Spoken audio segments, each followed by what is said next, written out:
Hi అండి, నేను old age హోమ్కి వచ్చానండి.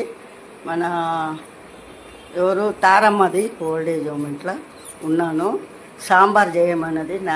నేను చేసే సాంబార్ బాగుందని అంటేను అందరికీ ఓల్డ్ ఏజ్ హోమ్కి వచ్చి ఇది చూడండి సాంబార్ చేస్తున్నాను. వాళ్ళకి ఇష్టమైనది చేయాలనేసి చేస్తున్నాను. పప్పు ఉడకబెట్టి తీసేసుకున్నానండి. తర్వాత ముక్కలన్నీ వేసి క్యారెట్, సొరకాయ, మునక్కాయ అన్నీ ముక్కలు వేసి టమాటా కాయలు లాస్ట్కి వేస్తాను. అన్నీ వేసేసి ఉడుకుతుందండి. ఓకేనా. పచ్చి పులుసు కూడా చింతపండు కూడా నానబెట్టుకున్నాను.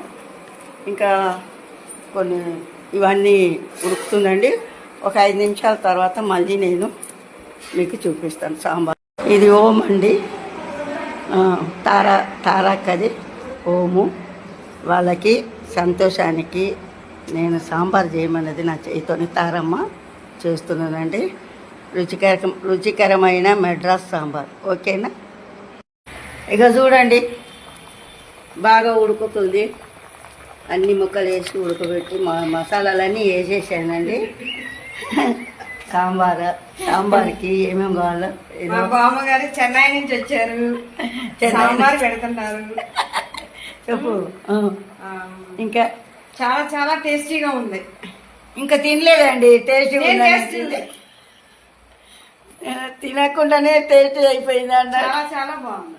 అది మళ్ళీ చెప్తాను. తాలింపు వేసి లాస్ట్కు దింపేసి తాలింపు వేసేసేసి పప్పు కలిపి ఒక 5 నిమిషాలు మరగబెట్టేసుకుంటే చాలండి. తాలింపు వేసేసి ఆయన ముక్కలన్నీ బాగా ఉడకాలని పెట్టాను. చూడండి ముక్కలు, సాంబార్ ముక్కలు. దీని నిండా సాంబార్ అవుతుందండి. అంటే ఇక్కడ ఓమూలకి సాయంత్రం పొద్దున 2 కలిపి పెడుతుంటుందండి. ఓకేనా. మళ్ళీ చెప్తానండి. ఫుల్గా ఉడికిందండి. పప్పు బాధ లేదండి. ఫుల్గా మంచిగా ఉడికింది. టేస్ట్ బాగుంటుంది. ఇదో పప్పు ఇటు అన్నీ కలిపేసిందండి. చాలా టేస్ట్గా ఉంది. ఓకేనా. లాస్ట్కు తాలింపు వేసేసి సాంబార్, మెడ్రాస్ సాంబార్ రెడీ అండి.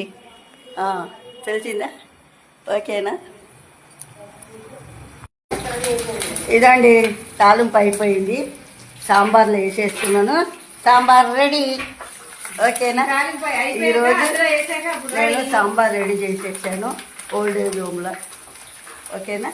అందరికీ నా యొక్క ఆశీర్వాదము. బాయ్. ఓకే. ఆ తాళం వేసేస్తే అయిపోయింది.